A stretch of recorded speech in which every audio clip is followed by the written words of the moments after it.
When I started to think about how to make this movie, I knew that the purpose was to help people understand the content's meaning.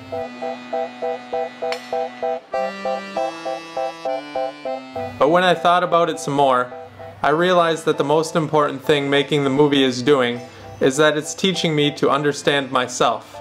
Why am I here?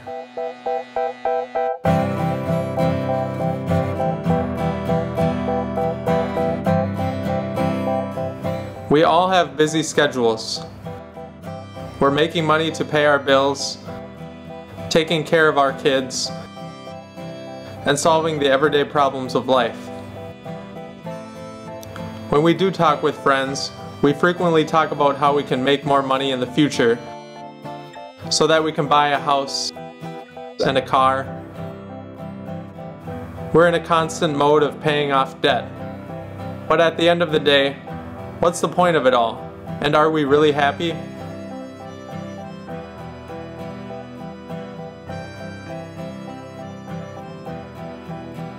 Many of us are living in situations where our kids are rebellious or unteachable. We fight with our spouse due to disagreements. We keep repeating the same patterns, and a constant state of numbness has become the norm. Isn't there any way to reduce the trouble and conflict in our life?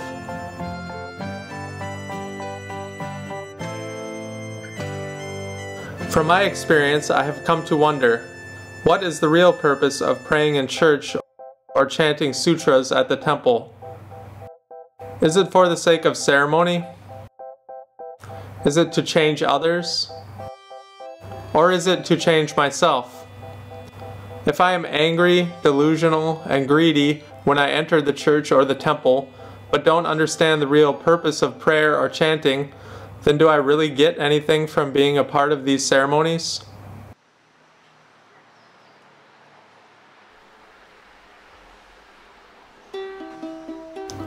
In Paris, France, a UNESCO peace conference recently took place.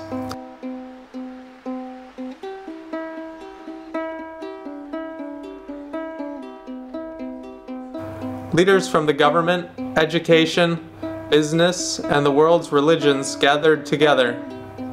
The goal of the conference was to promote world peace through putting forth great effort to build a society filled with love and harmony.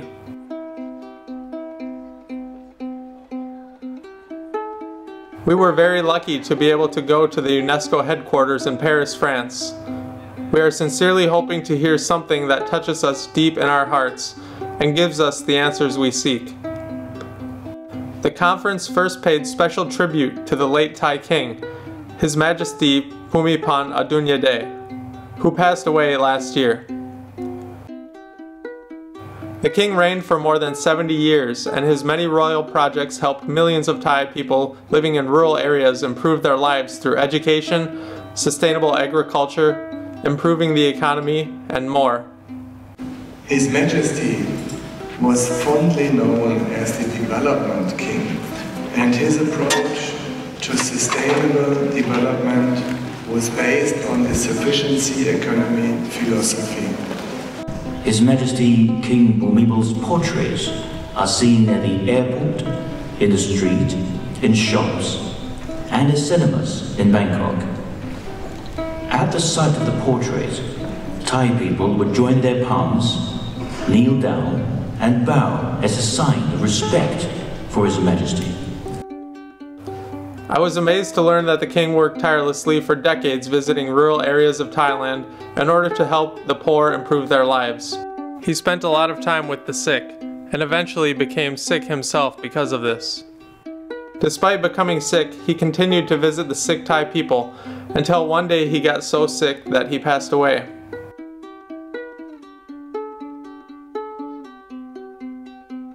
I was lucky enough to be in Thailand recently and saw firsthand how much the Thai people loved their king. Millions came from all over Thailand and other countries around the world to pay respects to His Majesty. The Thai people always say, "We may not have the best country in the world, but we have the best king."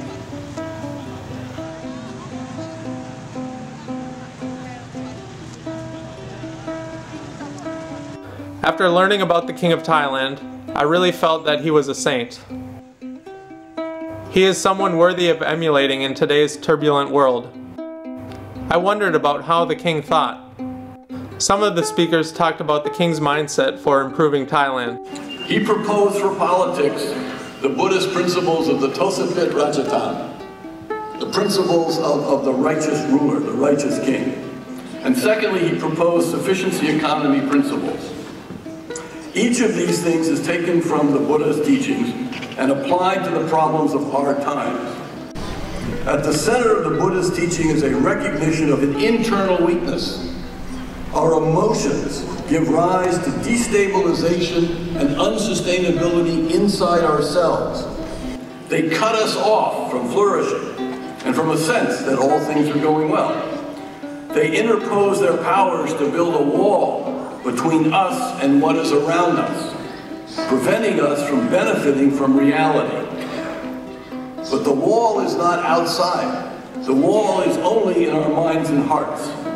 We actually imprison ourselves. So the key to freedom is in our own minds. I felt that what the Buddha had to teach was very practical. He taught people how to effectively live in the world.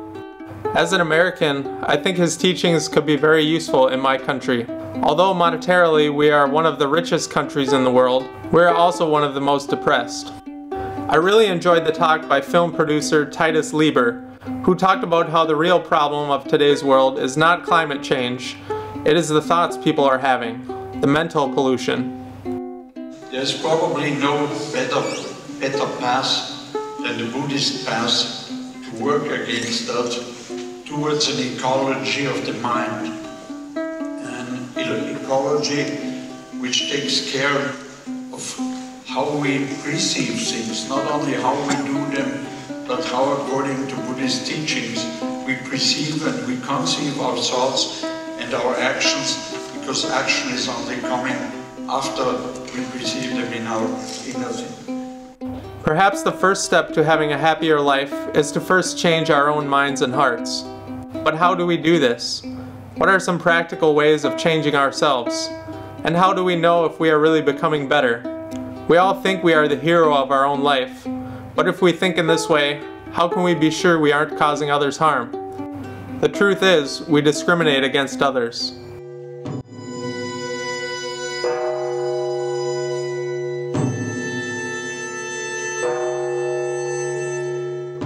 During the conference, a traditional Chinese ancestral remembrance ceremony was held.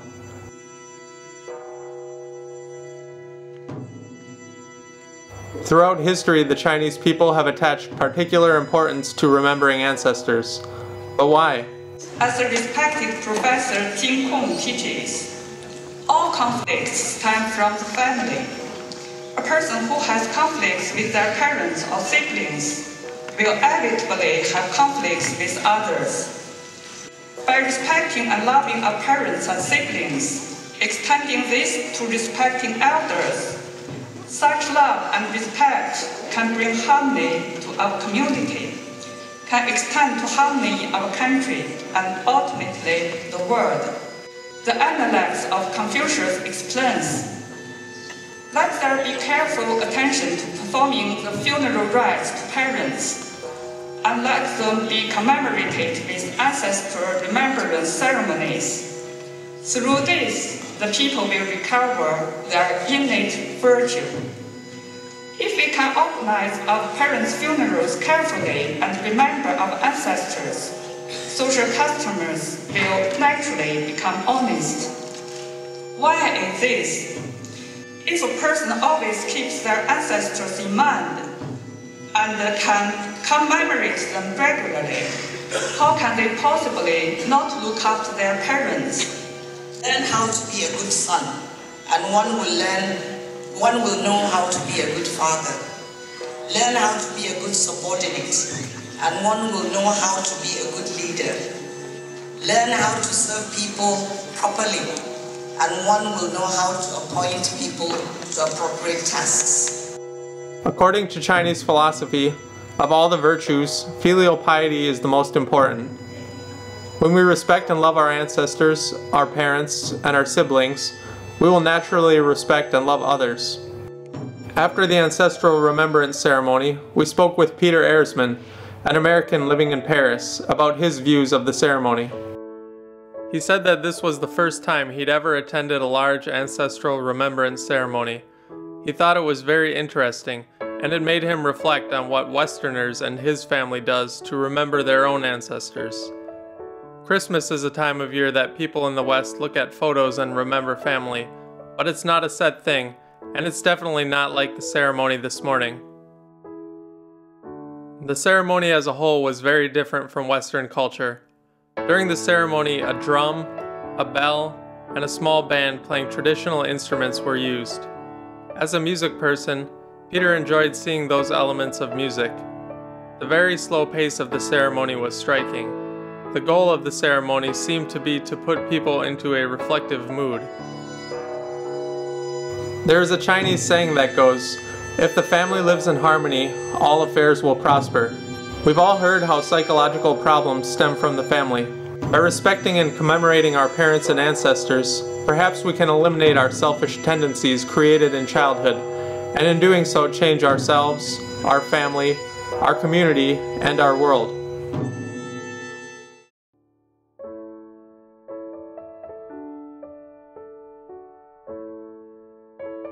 A big part of creating world peace is understanding how to create it. Much of the conference emphasized the importance of education, understanding both the importance of learning about our own faith as well as the faiths of others. Again, we spoke with Peter, who shared with us his views on interfaith education. He has long felt that interfaith education is very important and something that is oftentimes lacking from intercultural education. It's such a key piece to any culture, any society, and any one person. When you really get down to the core, it's typically coming from some spiritual, faith-based root. Even if they don't practice, it's still part of the culture in general, so to be able to understand that about other people is really great.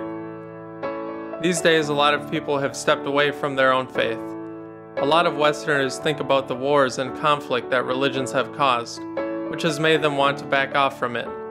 But when we get back to the holy texts, the scriptures, and study what the faiths are actually teaching and are talking about, they're all about love and bringing people together to help each other, not to kill, not to go to war. There's really a need to introduce the secular world to all of the wisdom of the world's faiths. At one point during the conference, we were lucky enough to visit the new office of Professor Ching Kong's Friends at UNESCO.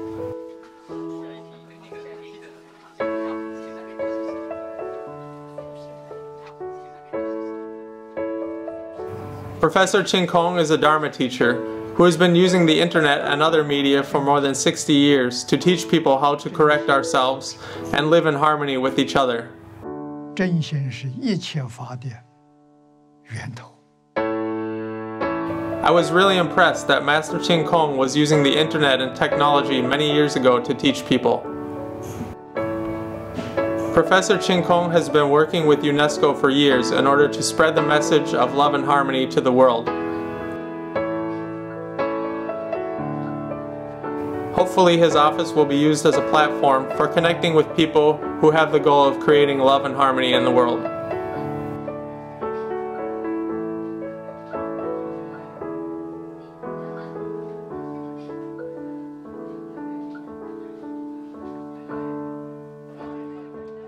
At the event, free books educating people on topics such as Buddhism, filial piety, and the ancient governing principles of China were provided. The books were provided by the Pure Land Learning College, which was a sponsor to the event.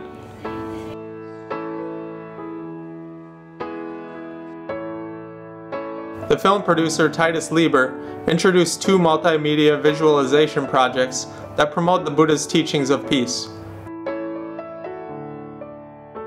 The first is a visualization of Wat Prakao, the temple of the Emerald Buddha in Bangkok, and the second is the Borobudur, the largest Buddhist temple in the world, located in Java, Indonesia.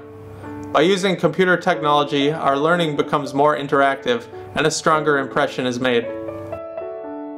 The projects are meant to teach people about who the Buddha was and what he taught. This is done through animations, audio, and images. At Darling Heights State School in Toowoomba, Australia, intercultural and interfaith education has been put into practice.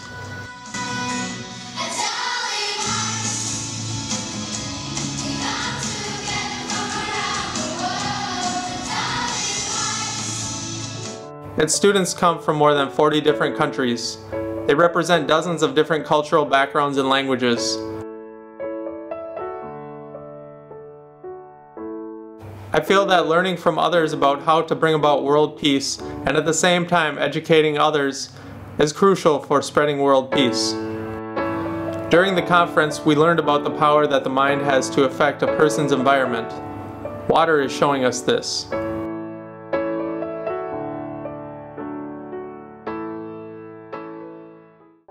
With countless experiments, we found that water can see, hear, smell, taste, sense, and feel. Water can receive and reflect the messages of human thoughts and the universe through the shapes and contents of the water crystals.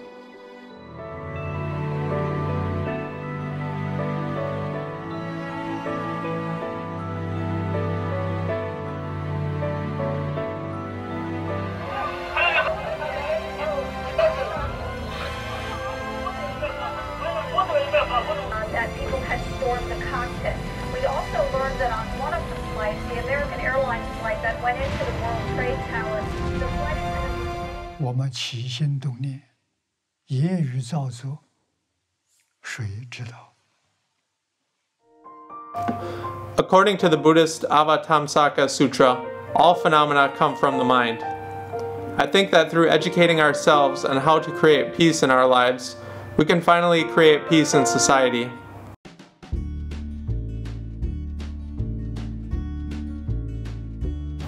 I realize that we have all the tools necessary to create world peace in the world right now. Creating world peace is about first changing our own minds and hearts. When we change our minds and hearts, we become good, and this goodness will radiate outwards towards others.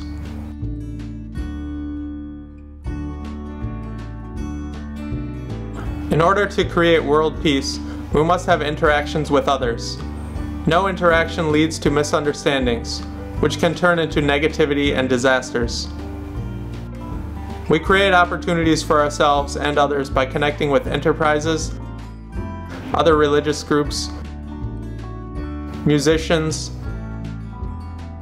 artists, and people who speak other languages. The best national defense is education. The best self-defense is self-discipline. If every one of us can work on the original issues, we believe that world peace is possible.